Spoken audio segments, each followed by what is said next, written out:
bem, vamos agora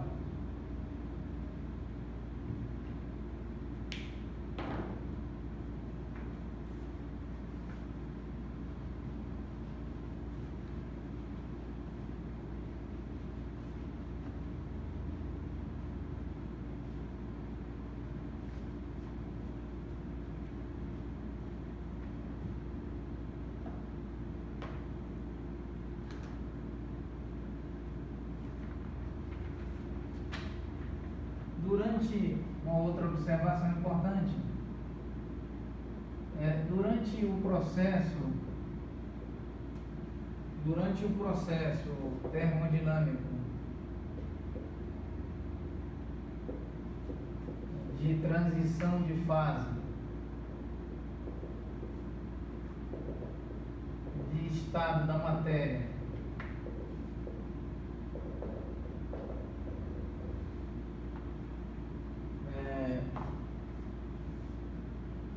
no caso, o processo de vaporização,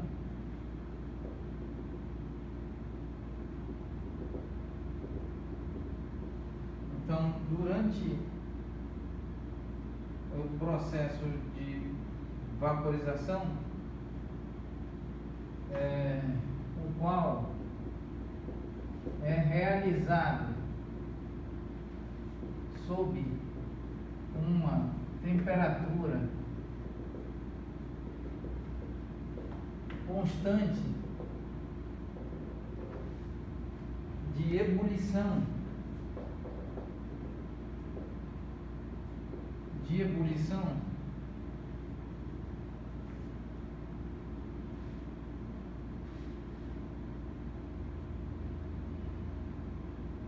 considerando ainda adicionalmente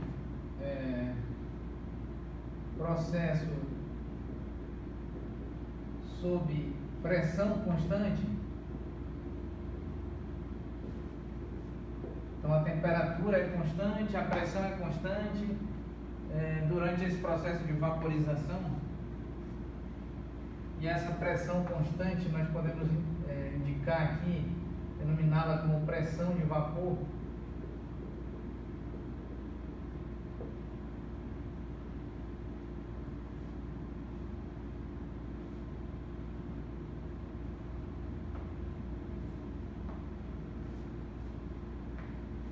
Então, durante o processo termodinâmico de transição de fase de estado da matéria, aqui denominado processo de vaporização, o qual é realizado sob uma temperatura constante e sob uma pressão constante, pressão essa denominada pressão de vapor,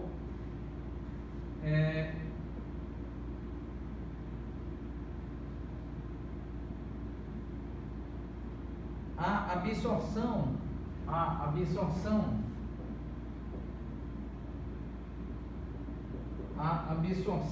de calor ou de energia térmica é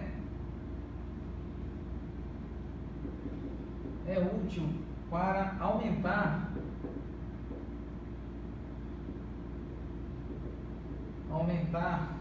a proporção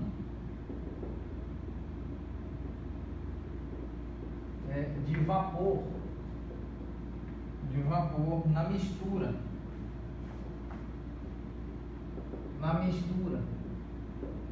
E essa mistura, que mistura essa? É a mistura aqui fluido líquido mais fluido vapor. Trata-se dessa mistura em questão.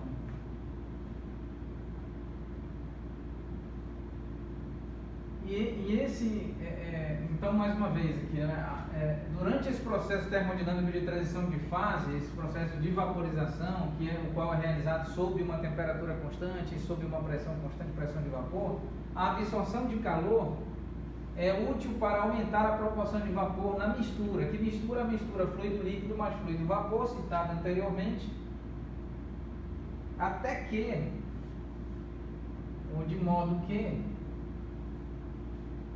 todo líquido líquido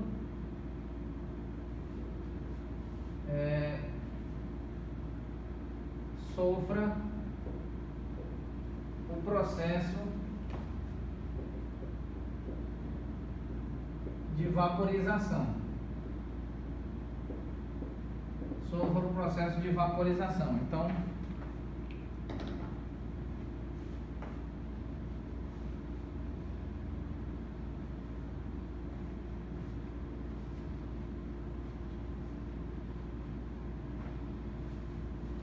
que calor é esse? Essa absorção de calor. Esse calor pode ser entendido,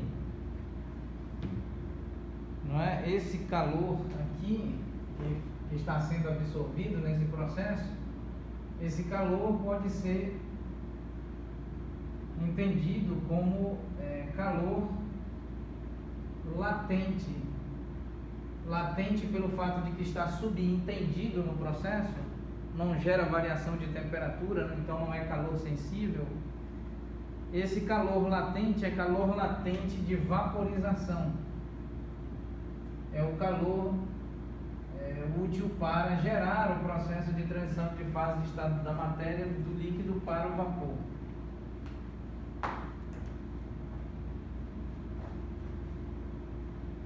Muito bem. No ciclo de Carnot também ocorre o processo inverso.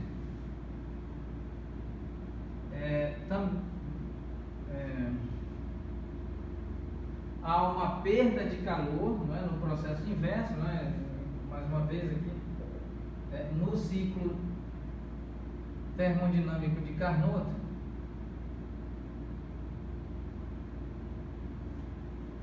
reversível de Carnot, ocorre o processo inverso, denominado como processo de condensação, quando ocorre a transição de fase de estado da matéria do vapor para o líquido. Do vapor para o líquido, então ocorre uma perda de calor, e essa perda de calor, que calor é esse? É o calor latente de condensação, de modo que todo o vapor transite, não é? Transite para o líquido. Então esse processo inverso também ocorre. Vamos analisar agora, um gráfico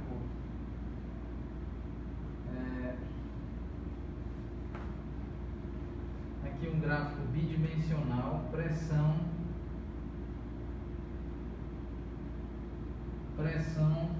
versus volume. São duas grandezas macroscópicas termodinâmicas, pressão versus volume. Nós vamos considerar então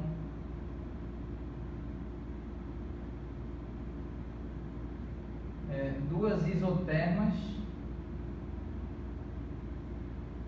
uma isoterma com temperatura T1, isoterma com temperatura T2, pressão P1, pressão P2, o zero aqui do sistema de coordenadas bidimensional. Aqui nós temos o ponto A, o ponto B, o ponto C e o ponto D.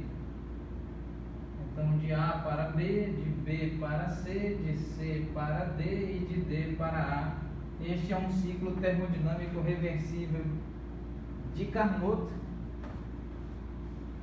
não é? E aqui nós temos a quantidade de calor Q1 cedida pelo reservatório térmico quente, a fonte quente com temperatura T1, cedida para a máquina térmica de Carnot, e a máquina térmica de Carnot cede para o reservatório térmico frio, a fonte fria com temperatura T2, uma quantidade de calor Q2. A questão é que aqui nós temos duas isotermas de A para B, de C para D, e duas adiabáticas de B para C e de D para A, completando aí efetivamente o ciclo. E o fato é que nós temos aqui uma pressão constante, não é? Então essa isoterma está associada também a uma pressão constante. Então vamos analisar agora.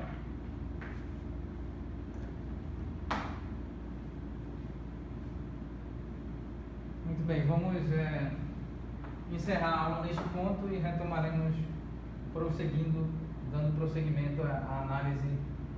É exatamente essa análise, né, considerando esses dois processos aqui nesse gráfico bidimensional pressão em relação ao volume, pois aqui nós temos uma pressão de vapor, uma pressão de condensação. Assim, nós temos uma pressão mantida constante e nós vamos então analisar esta situação. Muito bem.